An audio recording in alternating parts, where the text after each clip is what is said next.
Oke, balik lagi bersama gua, Pinkman, dan kali ini gua bakalan ceritain sebelum lo tidur. Oke, langsung aja, selamat datang di The Karate Kid. Bukan, lebih tepatnya The Kung Fu Kid. Oke, film diawali dengan MC kita di film ini yang namanya Dre lagi prepare buat pindahan ke Cina sama ibunya. Mereka pisahan sama keluarganya di sana. Terus orang ini, kayaknya saudaranya atau siapapun itu, ngasih skateboard ke si Dre. Pas di pesawat, ibunya nyuruh si Dre buat nanya ke orang di sampingnya, siapa namamu sama apa kabar, pakai bahasa Cina buat ngelatih bahasa Cinanya. Dude, I'm from Detroit. Pas udah sampai, ibunya ngasih tahu ke greeternya kalau yang bener itu Mrs. Parker, bukan Packer. Dre langsung dapat temen di apartemen barunya, namanya Harry. Harry ngebantu bawain barang Dre ke apartemennya. Di dalam apartemen, ibunya nyuruh Dre buat naruh jaketnya yang benar. Dre capek, terus bilang kalau dia lagi ngalamin air pen lag. Ibunya ngebenerin omongan Dre, kalau yang benar itu jet lag. Ibunya nyuruh Dre buat manggilin tukang reparasi, soalnya air panasnya rusak. Pas udah di tempat tukang reparasi, Dre bilang ke tukang reparasi itu kalau air panas di rumahnya rusak. BTW, nama tukang reparasi ini Mr. Han. Mr. Han diem aja nggak ngejawab omongan Dre, dia malah fokus makan. Dre bilang kalau dia bisa balik lagi nanti, kalau ini bukan waktu yang tepat. Dre pergi ke taman, terus dia diajak main basket sama Harry. Gak cuma basket, dia juga main tenis meja sama bapak ini. Dre tengil pas menang sekali lawan bapak ini, tapi dia langsung dikasih keras sama bapak ini gara-gara dia tengil. Abis itu, Harry nyuruh Dre buat ngajak ngobrol cewek ini. Soalnya dari tadi si Dre ngeliatin cewek ini mulu. Terus akhirnya si Dre ngajak ngobrol cewek ini. Awalnya si Dre ngira kalau cewek ini nggak bisa bahasa Inggris. Tapi ternyata bisa. BTW, nama cewek ini Mei Ying. Tapi gua panggil aja Mei, biar gampang. Si Dre nyetelin musik, soalnya selera musik mereka sama. Pas Dre lagi ngedance, tiba-tiba bocil ini datang. Nama bocil ini Cheng. Cheng ribut sama Mei, gara-gara Cheng ngebuang kertasnya. Terus Cheng ngehajar si Dre, soalnya dia kesal sama Dre yang terus ngambilin kertasnya.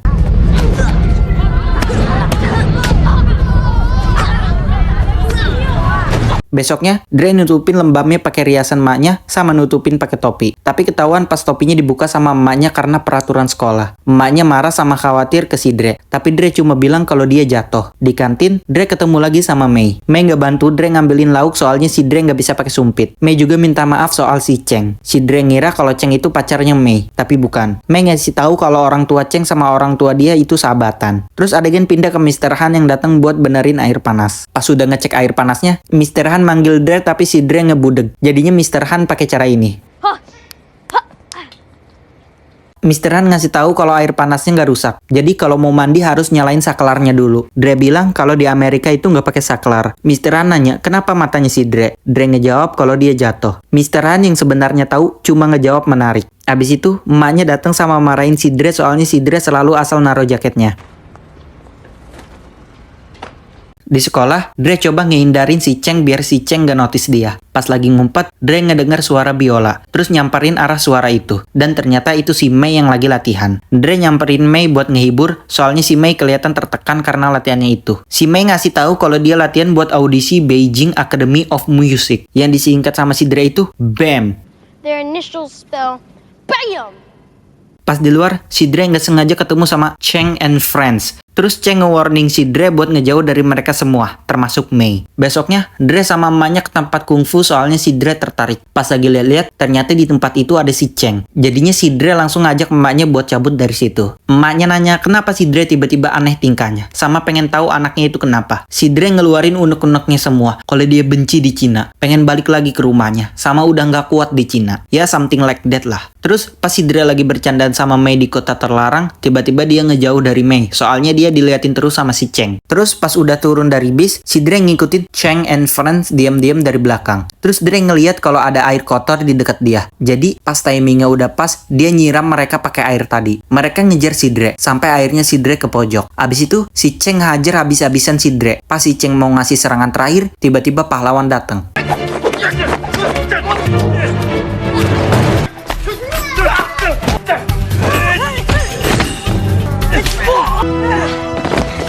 Dre diobatin pakai teknik pengobatan kuno Cina, yaitu Choufa. Dre nanya, dari mana Mr. Han belajar kungfu? Mr. Han ngejawab kalau dia belajar dari ayahnya. Dre minta diajarin kungfu sama Mr. Han, tapi Mr. Han nolak. Katanya, kungfu itu buat damai, bukan buat nyerang orang. Terus, Dre ngusulin buat ngomong langsung sama guru mereka, tapi dia takut bakal dihajar. Mr. Han bilang kalau idenya oke, cuma dia nggak mau ikut. Dia tetap terus ngebujuk, tapi Mr. Han tetap nolak. Pas Dre udah pergi, tiba-tiba Mr. Han berubah pikiran. Terus pas mereka udah di tempat latihan Cheng ngasih tahu ke gurunya kalau yang nyerang dia itu Mr. Han. Nama gurunya ini Master Lee. Mr. Han datang ke tempat itu bareng Dre buat damai, tapi Master Lee nggak terima. Dia malah ngajak ribut, nyuruh salah satu dari mereka buat bertarung. Mr. Han nunjuk poster turnamen kungfu sama bilang kalau Dre sama Cheng bakal bertarung di sana. Master Lee setuju, tapi ngancem kalau Dre nggak muncul, dia bakal ngehajar Dre sekaligus Mr. Han. Sebelum pergi, Master Lee nyuruh murid-muridnya nggak ngeganggu Dre sebelum turnamen, dan mereka pun nurut. Di luar, Dre nanya ke Mr. Han, apakah semuanya lancar? Mr. Han bilang kalau ada kabar baik dan buruk. Kabar baiknya, mereka janji nggak bakal ganggu Dre lagi, tapi syaratnya Dre harus siap buat turnamen lawan mereka satu-satu. Dre kaget, ngerasa kabar buruknya dia bakal dihajar di depan umum. Mr. Han bilang kalau itu benar, tapi nambahin juga kalau kungfu mereka itu nggak beneran kungfu dan nggak mencerminkan Cina. Dre bilang kalau gitu guru mereka ngajarin yang salah. Terus Mr. Han ngasih kabar baik lagi, yaitu dia bakal ngajarin Dre kungfu yang sebenarnya. Dre pun akhirnya senang. Sebelum pergi ke rumah Mr. Han,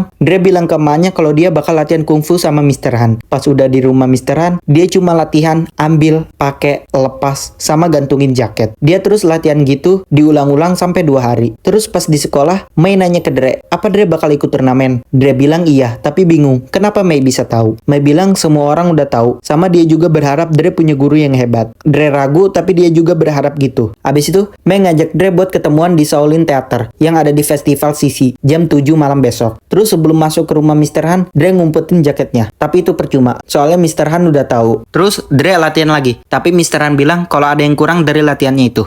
This. Add the 2. Emaknya datang terus bilang kalau dia udah beli tiket festival Sisi. Emaknya ngajak Mr. Han juga, soalnya dia udah beli tiket buat Mr. Han. Awalnya Mr. Han gak mau, tapi emaknya Dre terus maksa. Akhirnya mereka pun pergi. Pas di tempat festival, Dre bilang ke emaknya kalau dia mau beli makanan sama mau ke toilet. Jadi dia bakal balik lagi dalam 20 menit. Tentu aja itu cuma alasannya Dre buat ketemu si Mei. Pas udah ketemu, si Dre ngasih CD musik gitulah ya. Habis itu, Mei nyeritain tentang Dewi yang cinta sama pemuda. Tapi mereka dipisahin sama sungai besar soalnya ibunya gak setuju. Setahun sekali, burung-burung bikin jembatan biar mereka bisa ketemu semalam. Mei juga bilang dia suka banget cerita itu. Terus Dre janji bakal datang ke audisi Mei kalau Mei datang ke turnamennya. Mei setuju sama janji bakal kasih semangat Dre pas menang. Besoknya pas Dre masih latihan yang sama, dia kesel. Terus ngomong kalau latihan pakai lepas jaket ini menurutnya tolol. Jadi dia mau berhenti aja. Sama ngebiarin kalau muridnya Master Lee mau ngehajarnya. Terus pas Dre mau pergi, Mr. Han manggil dia sama nyuruh buat pakai jaketnya lagi. Awalnya nggak mau, tapi akhirnya nurut juga. Be strong. Check it on. Firm. Check it off. Strong.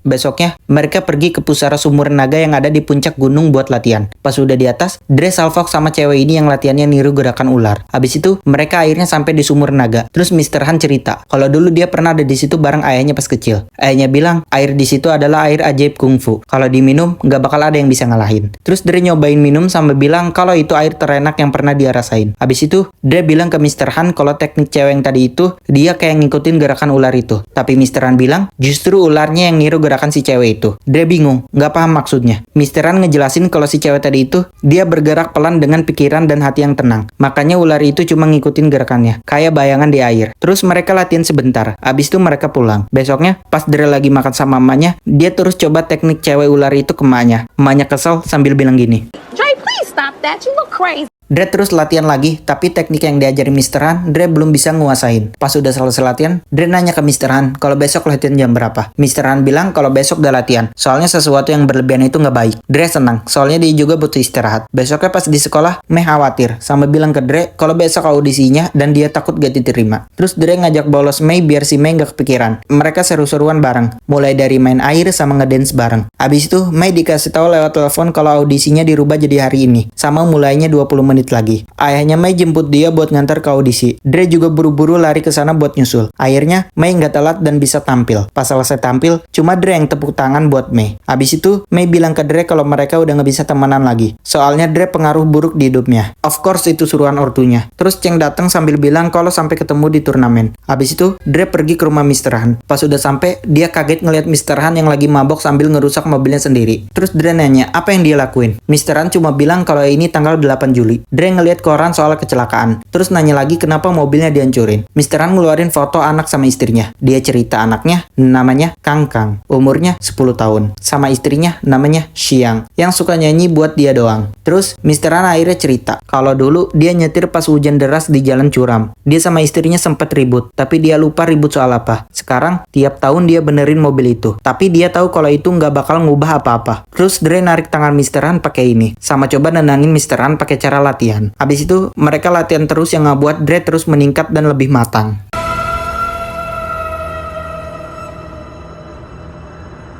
Mereka ke tempat turnamen sebelum hari H-nya. Mr. Han bilang kalau menang atau kalah itu nggak penting. Yang penting itu bertarung dengan gigih. Sama dapetin respect biar Cheng and Friends nggak ngeganggu Dre lagi. Mr. Han juga ngasih kado ke Dre. Isinya baju buat turnamen yang mirip banget sama punyanya Bruce Lee. Terus Mr. Han bilang kalau Dre udah ngasih pelajaran yang penting. Hidup emang bisa hancurin kita. Tapi kita bisa milih buat bangkit lagi. Dre juga bilang kalau Mr. Han adalah sahabat terbaiknya.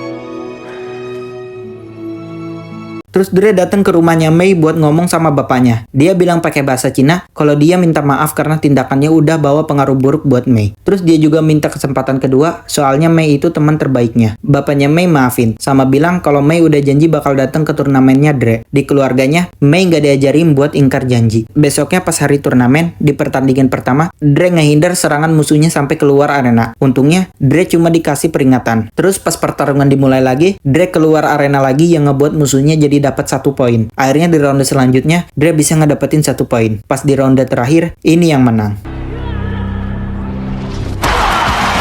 Of course dia yang menang. Kekuatan MC bro. Abis itu Dre terus menang sampai ke babak semifinal. Pertarungan semifinal pertama itu Cheng lawan si Mohawk ini. Dan pastinya yang menang si Cheng. Terus pertarungan semifinal selanjutnya Dre lawan si botak ini yang namanya Liang kubur.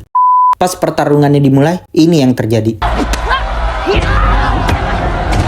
Ini udah pasti nih suruhannya si gurunya. Akhirnya si Liang didiskualifikasi. Di UKS, dokter bilang kalau Dre sebaiknya nggak usah bertarung lagi. Pas dokternya udah pergi, Dre nanya ke Mr. Han. Dia bisa menang apa enggak? Mr. Han bilang kalau peluangnya bagus. Dre minta lanjut bertarung, tapi Mr. Han nolak. Soalnya dia nggak mau lihat Dre terluka lagi. Dre tetap maksa, terus bilang kalau dia cuma pengen bangkit sama ngilangin rasa takutnya. Dia juga nggak mau pulang malam ini dengan rasa yang masih takut. Akhirnya, Mr. Han mau ngobatin Dre pakai cara pengobatan Choufa. Terus pas udah mau diumumin pemenangnya, tiba-tiba Mr. Han datang ngasih tahu kalau Dre siap buat bertarung lagi. Ngeselin banget anjir mukanya. Oh iya, di sini gue mau jelasin dulu. Kalau di babak final ini, yang menang harus dapetin 3 poin. Oke lanjut, ronde pertama dimulai. Cheng menang sama dapat poin 1. Ronde selanjutnya dimulai. Dre menang sama dapat poin 1. Di ronde selanjutnya, dia menang lagi. Tapi pas ronde selanjutnya lagi, Cheng nyerang kaki Dre. Jadi poin mereka 2 sama. Sebelum ronde terakhir dimulai, Dre pakai teknik cewek ular itu.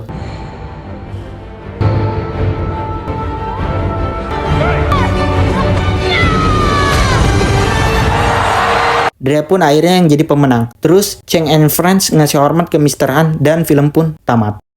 Oke, jadi itu dia film dari The Karate Kid 2010 ya. Oke, langsung aja pengen gue bahas-bahas. Yang pertama itu, jadi gue ceritain film ini itu gara-gara gue habis nonton trailernya Karate Kids yang terbaru ya, yaitu Karate Kids Legends gitu. Nanti di tahun ini kalau nggak salah. Nah, yang kedua ini, gue baru tahu ternyata Karate Kid 1984 sama yang ini itu satu universe ya. Karena di trailer terbarunya Karate Kids itu ada si peran utama dari The Karate Kids 1984 sama ada Jackie Chan dari film The Karate Kid yang ini gitu ya. Oke, selanjutnya yaitu rating dari film ini itu 6,2/10 ya, itu di IMDb ya. Gue baru tahu ya kalau ratingnya ternyata itu 6,2/10. Kira gue bakalan di atas 6. Maksudnya kira gue bakal di atas 7 gitu. Soalnya ini menurut gue lumayan menikmati ya, lumayan seru gue. Meskipun bukan karate ya. Iya, itu kungfu ya. Yang gue suka dari film The Karate Kid ini itu koreografi kungfunya gitu ya. Itu bagus banget bro. Yang gue suka suka juga dari film ini itu yaitu hubungan antara Dre sama si Mr. Han ini gitu. Itu gue suka banget ya. Oke, terus selanjutnya itu fun fact ya, di film ini tuh ada deleted scene ya, dimana isi dari deleted scene itu pertarungan antara Mr. Han sama Master Lee. Pas abis pertarungan si Cheng sama Dre ini ya, pas si Dre udah menang, si Master Lee tuh di deleted scene-nya ceritanya mau nampar si Cheng gitu ya, tapi ditahan sama si Mr. Han. Jadi akhirnya abis itu mereka berantem gitu, gulet ya. Dan tentu aja yang menangnya itu Mr. Han gitu ya. Oke, mungkin untuk pembahasan dan gue ceritain filmnya, segmen ini cukup sekian aja. Jika kalian suka, silahkan di like, komen, dan share ke teman-teman kalian. Dan jangan lupa untuk dukung gue dengan cara subscribe sesimpel mungkin ya. Dan jangan lupa juga untuk nyalain lonceng notifikasinya. Kurang lebihnya mohon maaf, sampai jumpa lagi di video selanjutnya.